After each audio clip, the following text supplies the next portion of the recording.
There wasn't a single seat left at the table. They had balloons, custom cupcakes, and champagne flutes lined in pink. I stood quietly in the corner, holding the diaper cake I was told to bring, the one I paid for. My sister giggled, glowing under fairy lights. My mom clinked a glass. And then it happened. She raised her drink and said with a grin, "To our princess and her new home." Everyone clapped. I didn't, because that new home? It was my apartment, the one I'd renovated, furnished, lived in. My dad stood up and pulled out a glossy folder, like this was a magic trick. A deed. Signed. Stamped. Transferred. My hands went cold. My throat dried. I looked around the room. No one looked confused. Just me. No one said, "Wait, isn't that hers?"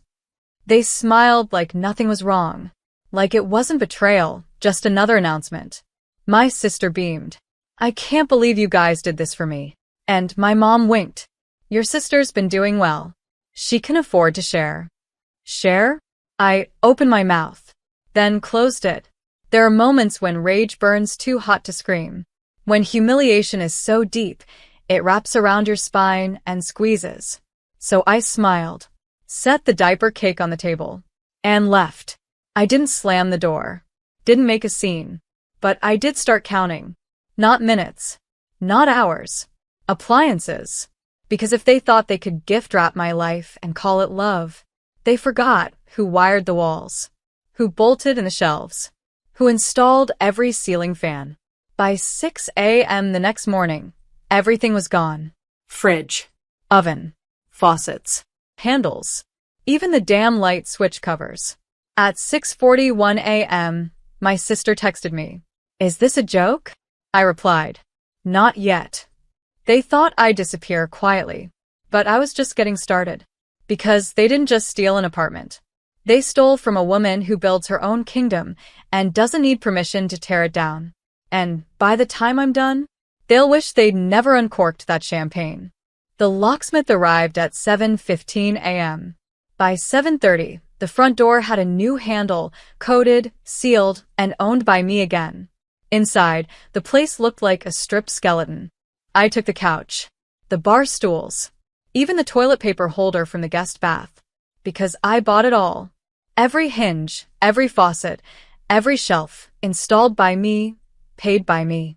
They didn't inherit a home. They inherited a floor plan. By 9 a.m., my phone lit up like wildfire. First my dad. "This is extreme. Be reasonable." Then my mom. "We didn't think you'd mind. It's family." Then my sister. "You're ruining my baby shower week." I didn't answer. They didn't deserve answers. They deserved consequences. Because while they were playing house with my life, I was quietly building something far more powerful than rooms and walls. Documentation. Bank statements. Receipts. Rental history in my name. Transfer of ownership forged under pressure and lies. All conveniently time-stamped.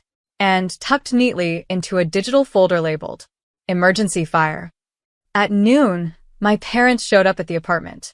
Or what was left of it. My mom gasped when she stepped inside. "Where is everything?" she shrieked. I tilted my head. "You mean my things?" My dad's tone hardened. "We can fix this if you calm down." That's when I finally laughed. Calm? I was ice. Glacier calm. And glaciers move slowly, but when they do, they crush everything in their path. "You forged a gift," I said. "Now you're getting the return policy." They followed me outside, still talking, bargaining. But I was already in the truck, halfway down the street before their words caught up to me. This wasn't a tantrum. It was a transfer of power. And I was just beginning to turn off the lights, one switch at a time. Because the difference between giving something and stealing it is that when you steal from a builder, you forget they know exactly how to dismantle it.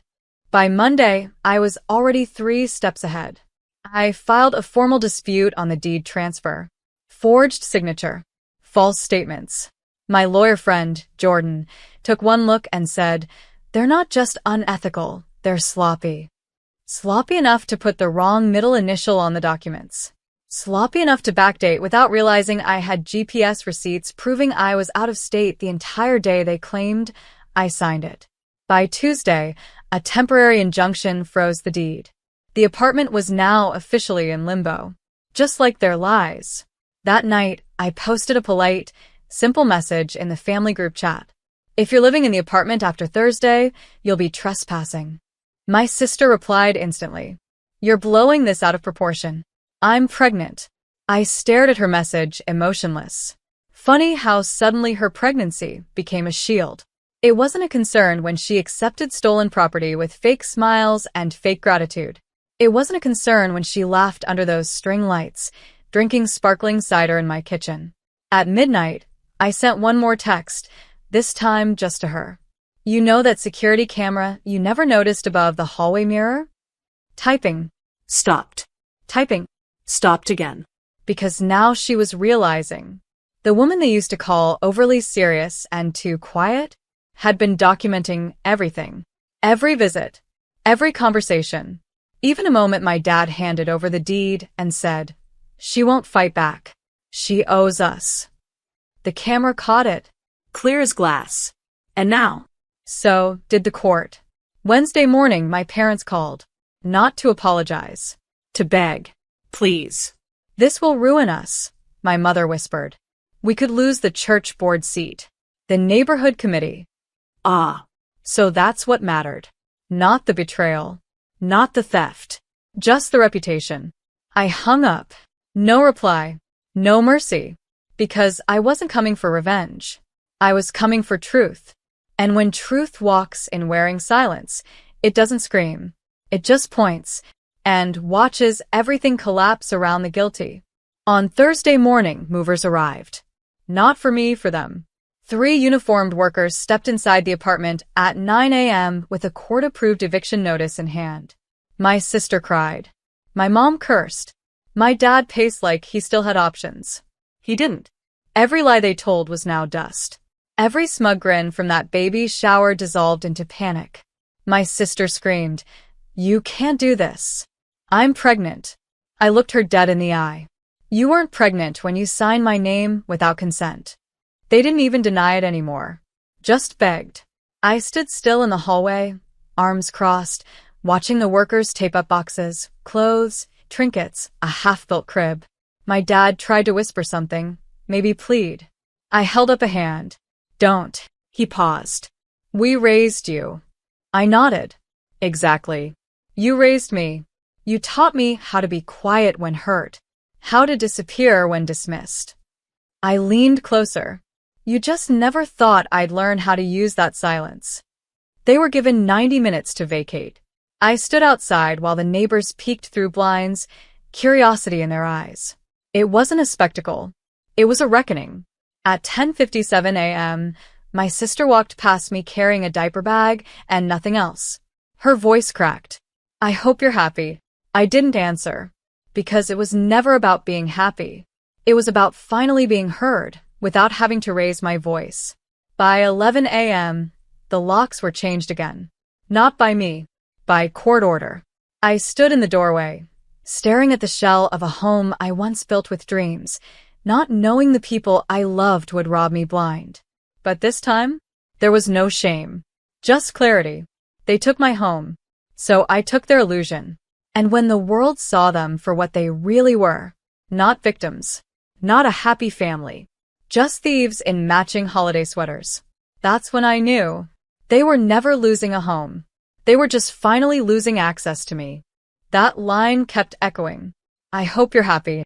Like happiness was ever the point. Like they hadn't stood in a room full of cake and cameras, celebrating the theft of my life like it was confetti-worthy. But since they wanted to talk about hope, I hoped the motel pillows were flat. I hoped the mini fridge rattled all night. And I hoped every time my sister opened an empty kitchen drawer, she remembered exactly who used to stock it with groceries she never paid for. By Friday, the group chat was quiet. No baby updates. No mom's good morning memes. Just silence. Then Saturday morning a knock.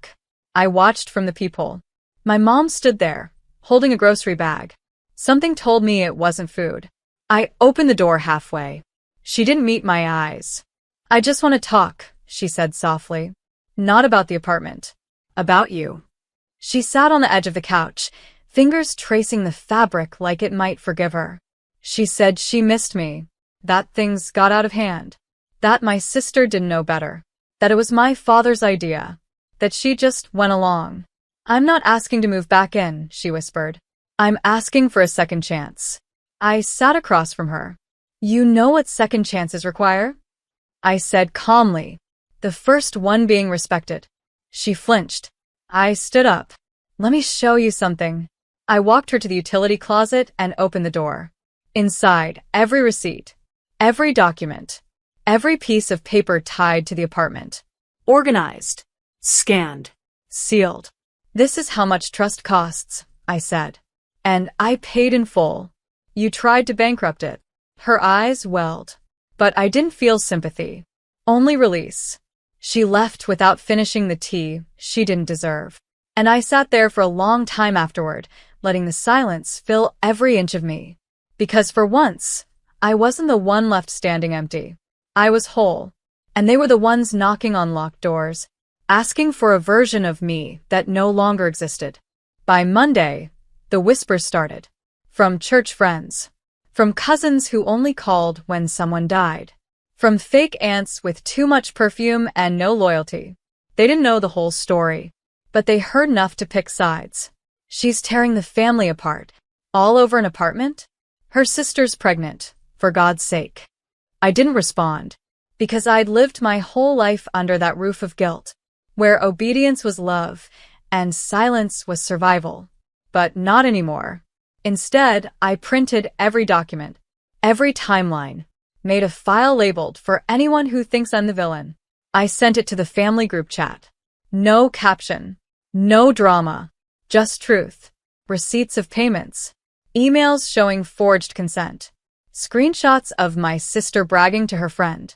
We're finally getting her place, she'll understand. She didn't mean for me to see that one, but she sent it to the wrong thread. And once the truth was out, the silence became theirs, not mine. By Wednesday, I got a message from Uncle Dave. I'm sorry. I didn't know. If you ever need anything, you let me know. Funny how quickly people apologize when the story's no longer edited by manipulators in matching church outfits. That night, I went to the apartment, sat on the living room floor, surrounded by boxes and clean air. I decided not to keep it. Too much history soaked into the walls. But before I let it go, I walked through each room, one last time. Not mourning. Documenting. Because I wanted to remember what it looked like to reclaim something stolen without screaming. What it meant to walk through fire without burning down who I am. They said I overreacted. That I was cold. But they forgot. I was always the quiet one. The fixer. The builder. The backbone. Until I stopped letting broken people lean on me like I owed them a place to collapse. And when I finally stood on my own, I didn't raise my voice. I raised the rent on their comfort. Thursday, 6:41 p.m. My sister texted again. Be honest. Did you hire someone to take the washer and dryer? I stared at my phone and smiled. She still didn't get it. I didn't hire anyone. I just reclaimed what I bought. No warning. No guilt. No second guess. That night, I scheduled one last delivery. Not to the apartment. To their new address. The one they were now crashing in temporarily, according to a cousin who couldn't keep secrets. Friday, 8 a.m. A truck pulled into the motel parking lot. Two men in uniforms rolled out a massive box wrapped in black plastic. No return label. No sender. Inside, a full-sized mirror. And, taped to it, a copy of the baby shower group photo. Everyone smiling. Me, off to the side, holding the diaper cake. At the bottom of the mirror, I'd written 6 words in silver marker. Look who stole the wrong woman. My sister called me within minutes. But I didn't pick up. I let her voice go to voicemail, rambling, angry, crying. Then she texted, "Are you seriously doing all this because of a deed?" And that's when I knew. She still thought this was about property. She still didn't understand this was about identity. Because when you're always the one who gives, They forget you were never built to be stepped on. They forget that you kept the lights on when no one thanked you, that you kept quiet for peace, not weakness. But peace has an expiration date, and mine had been up since the moment they toasted new beginnings with champagne poured over my name. So, I did the one thing they never expected. I walked away.